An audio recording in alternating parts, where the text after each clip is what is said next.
What's up, everyone? My name is Arjan Hura, and today I'm so excited to be joined by Doctors Brian Shafer and Paul Singh.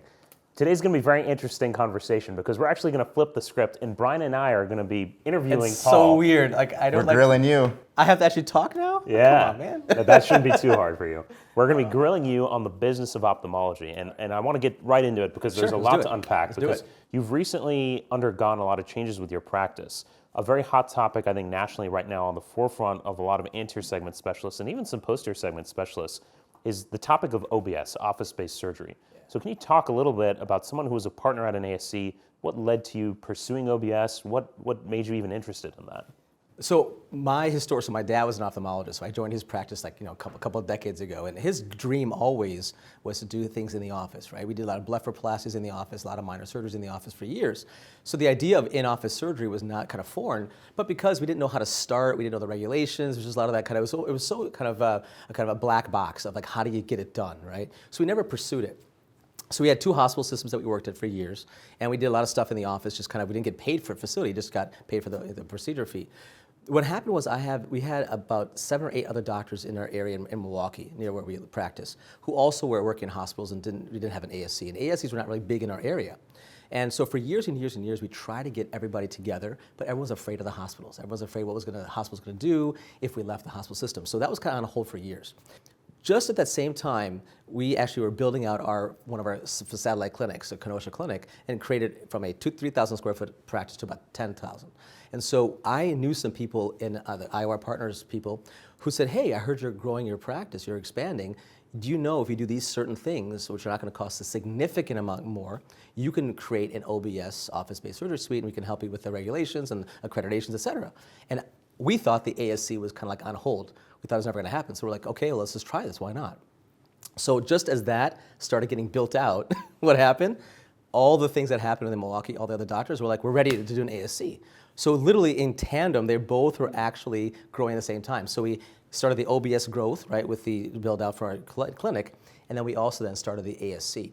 So it was kind of serendipitous how it all worked out. So now it's forced us to kind of split between kind of OBS surgery and an ASC, because as an owner, you have, for legal purposes, a certain percentage of your practice or your cases have to go to the ASC if you're a part owner, and a certain percentage you can take anywhere else as well. So we've kind of split from that perspective, plus the type of surgery, type of patients that we do, we split between OBS and the ASC. So kind of that's how it happened. So we have hospital, ASC, and OBS, not planned, but the way it worked out, we're really happy. And we're going to talk about kind of how I differentiate between OBS and ASC. Yeah, talk to me a little bit about what was it like navigating some of those legal issues in terms of how you're going to devote your time part-time to the ASC, part-time to OBS, because a lot of times if a surgeon is operating at an ASC and they're a partner, there's a non-compete associated with it if they're trying to get out, if they're trying to do their own thing. So what was navigating all of that like? Good question. So because our center, our office clinic, our OBS, is still about 20 minutes away from the center, the ASC, we're still out of the kind of restricted covenant, the whole kind of competition. Number 2 is because we have 3 rooms, actually almost 4 rooms now, where I can kind of go back and forth. I can go back and forth, and so the speed, efficiency is definitely greater at the ASC. So because of that, I can do 6 cases an hour, boom, boom, boom, boom, for especially standard cataracts. So I still think the volume and the efficiency is definitely greater at the ASC. But we'll talk about kind of financially and how we can wrap up kind of refractive packages as well as kind of premium IOLs. It works really well with the in-office. So we kind of differentiate based upon kind of the type of lens, kind of premium packages, as well as if I'm doing research cases, I'll do the office as well. And so that's how I differentiate. But yes, legally you have to take a certain percentage to the ASC. And it was really important because my ASC partners were kind of concerned. They're like, wait a minute. We heard you guys have an in-office surgical suite. That's going to compete with our bottom line. And so we guaranteed them, like, look, we're going to take a certain amount of cases still to the ASC.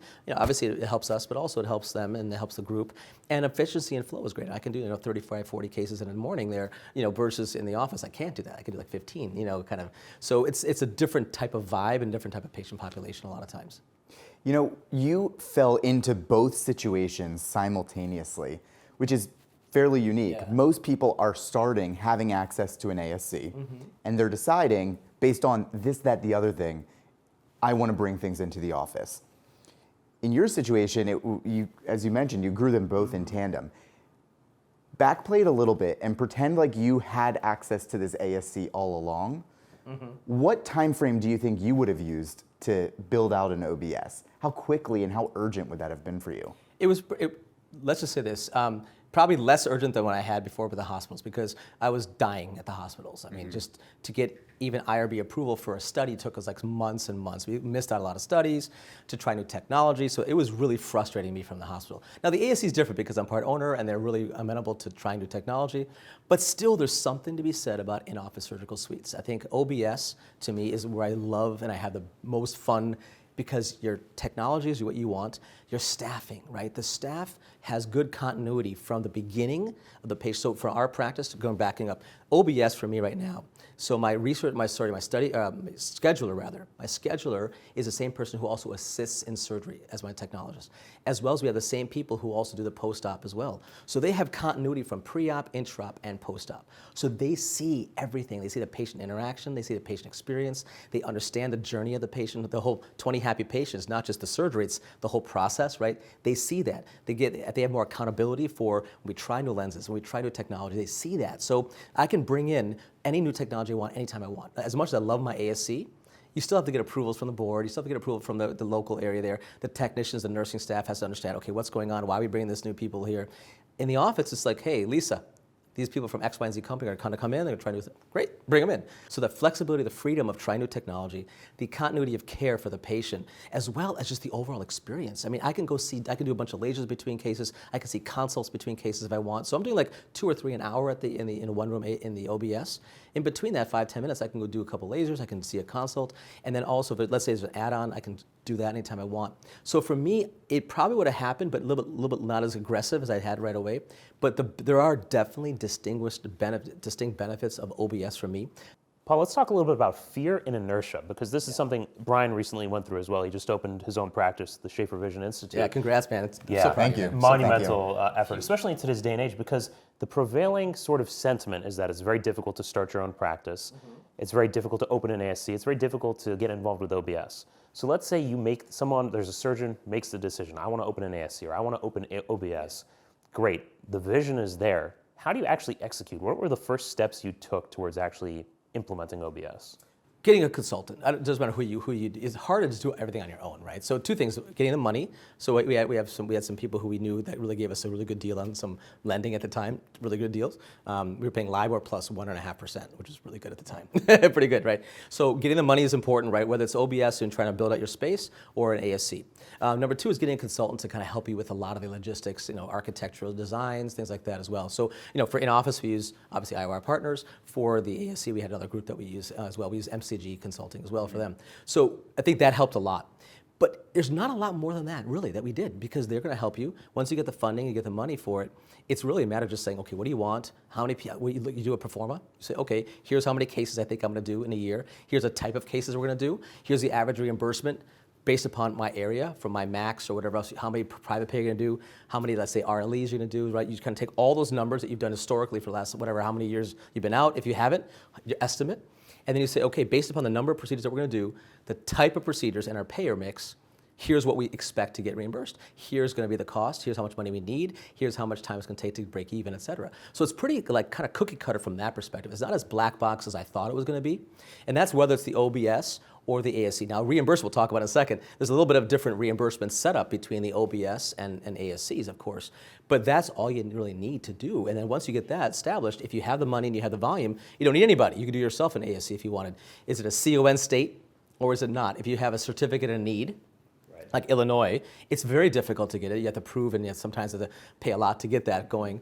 But in Wisconsin, there's no CON. And so we didn't have to worry about a certificate. You just set it up as long as you meet the requirements. Medicare comes with, as expected, you go ahead and get approval. Now, one thing you have to realize with an ASC, you do have some time lag between setting it up, starting, and how much time it takes to get reimbursed. Medicare has to inspect it. They don't inspect it for the first 90 days. You have to do a certain amount of cases first before they'll even come and inspect your ASC.